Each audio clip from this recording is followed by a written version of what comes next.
Sa kwento natin ngayon, makikilala natin si Mervin, isang OFW na nakatanggap ng misteryosong diary mula sa kanyang lola. Sa loob ng diary, natuklasan niya ang tungkol sa isang lost town na puno ng mga lihim at panganib. Kasama ang kaibigan niyang si Ken, naglakbay sila pabalik sa Pilipinas upang hanapin ang lugar na ito. Ngunit sa kanilang pagdating, isang nakakakilabot na engkwentro ang bumungad sa kanila, mga manananggal na nagbabantay sa misteryosong bayan.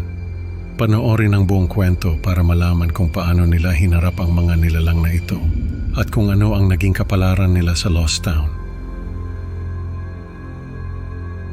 Ako po si Mervin. Isa po akong OFW dito sa Middle East.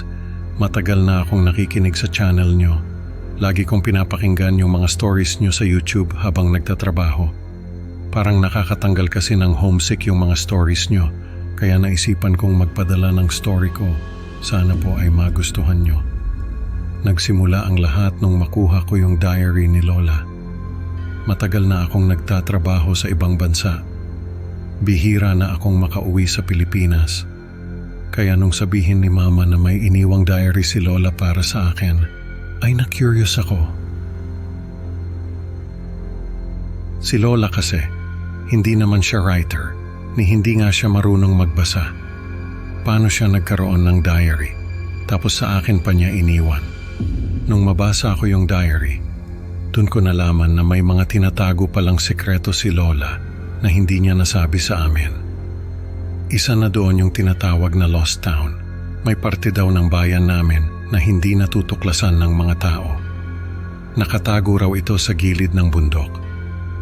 At ang makakakita lang nito ay yung mga tao na may dugong katutubo. May dugong katutubo yung pamilya namin, pero hindi na ito halata dahil sa mga pinagdaanan ng mga ninuno namin. Sabi sa diary ni Lola, yung Lost Town daw ay isang uri ng pocket dimension na may sariling oras at panahon. Kailangan daw ay magdala ng orasan dahil kapag nakapasok ka doon, ay titigil ang oras ng orasan mo. Kapag bumalik na sa normal ang oras, ay ibig sabihin ay nakalabas ka na ng Lost Town. Sabi pa ni Lola, ay magugulat daw kami kapag nakita namin yung Lost Town dahil parang nakaraan na buhay pa sa kasalukuyan. Naisip ko na umuwi sa Pilipinas. Gusto ko kasing makita yung Lost Town na tinutukoy ni Lola. Sinama ko yung kaibigan kong si Ken. Sabi ko sa kanya, uuwi lang kami ng Pilipinas pero hindi ko sinabi na may pupuntahan kami. Baka kasi hindi siya pumayag. Pagdating namin sa Pilipinas ay nagrenta kami ng motor. Sinabi ko kay Ken na may pupuntahan kami. Nung tanungin niya kung saan, ay sinabi ko na lang na surprise. Nung nasa bundok na kami, ay nagtanong siya kung saan ba talaga kami pupunta. Sinabi ko na lang sa kanya na magtiwala lang siya sa akin. Nung nasa kalagitnaan na kami ng bundok ay may nakasalubong kaming matandang lalaki na may dalang mga kahoy. Tinuro niya yung dinaraanan namin at tinanong kung doon daw ba kami pupunta. Tumango lang ako. Sabi nung matanda, may manananggal daw na nakatira doon. Nagkatinginan kami ni Ken. Tapos ay tumawa siya.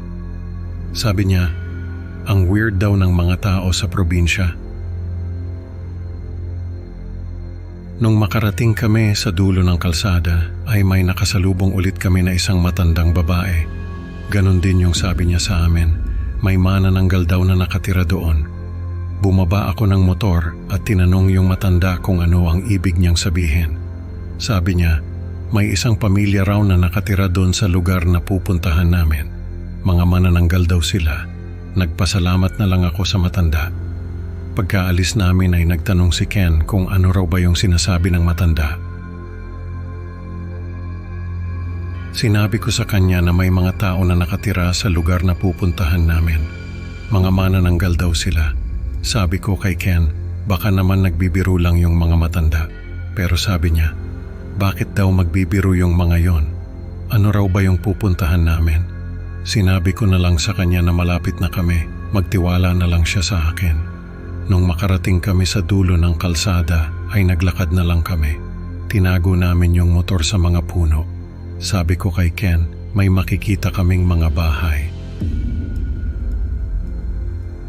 Kapag nakita namin yon, ay ibig sabihin ay nasa Lost Town na kami. Tinanong niya ako kung ano yung Lost Town. Pero sabi ko, basta makikita rin niya. Nung makakita kami ng mga bahay, ay nagulat si Ken. Kasi yung mga bahay, mga lumang bahay na gawa sa kahoy. May mga tao na lumabas at nagtinginan sa amin. Sabi ni Ken, baka daw mga artista yung mga yon. Kaya ganun yung mga bahay nila. Sabi ko, hindi. Dahil mga manananggal ang mga yon. Natawa si Ken. Sabi niya, hindi raw siya naniniwala sa mga manananggal. Doon sa mga oras na yon, ay nagsimula nang tumigil yung orasan ko. Pinakita ko kay Ken yung orasan ko. Sabi ko, tumigil na yung oras ko. Ibig sabihin, nasa Lost Town na kami. Hindi siya makapaniwala. Nagtanong siya kung ano ba yung Lost Town. Sinabi ko sa kanya na ito yung sinasabi ni Lola sa diary niya. Nung maglakad kami sa mga bahay, ay napansin namin na may mga gamit na galing sa mga ninuno namin. May mga lumang damit, mga lumang gamit sa bahay.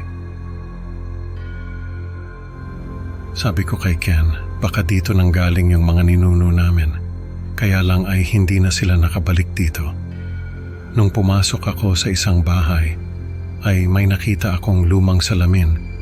Tumingin ako doon, pero nagulat ako nung may makita akong anino na may pakpak. Paglingon ko sa likod ko ay wala naman akong nakita.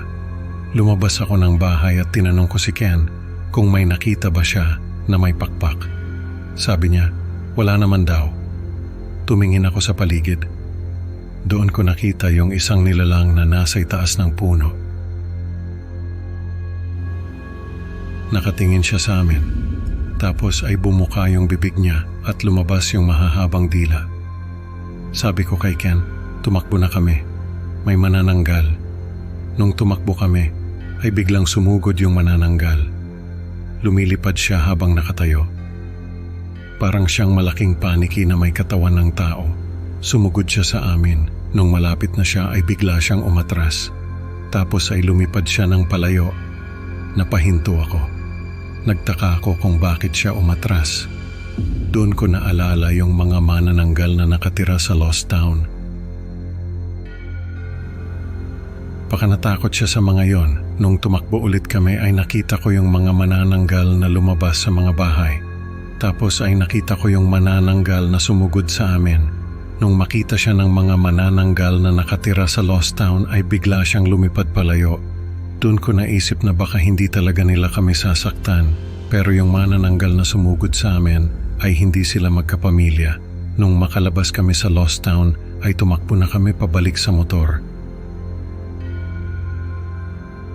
Nung makarating kami sa motor ay nag-start na agad ako.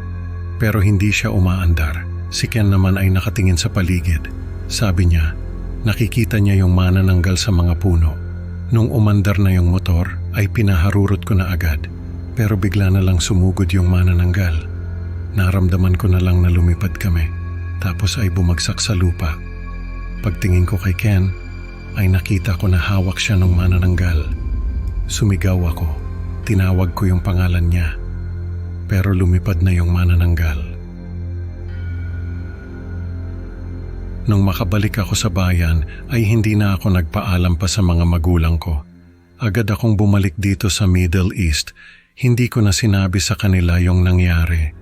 Hanggang ngayon ay hindi pa rin ako makaget over sa nangyari sa amin ni Ken. Lagi kong napapanaginipan yung itsura ng manananggal. Tapos ay yung itsura ni Ken nung agawin siya. Sana mapatawad ako ng pamilya niya. Sa kwento natin, natutunan ni Mervin na ang mga lihim ng nakaraan ay maaaring magdala ng panganib sa kasalukuyan. Salamat sa pakikinig mga ka-creepy. Huwag kalimutang i-like at i-subscribe para sa mas marami pang nakakatakot na kwento. Hanggang sa susunod, mag-ingat sa mga anino sa dilim.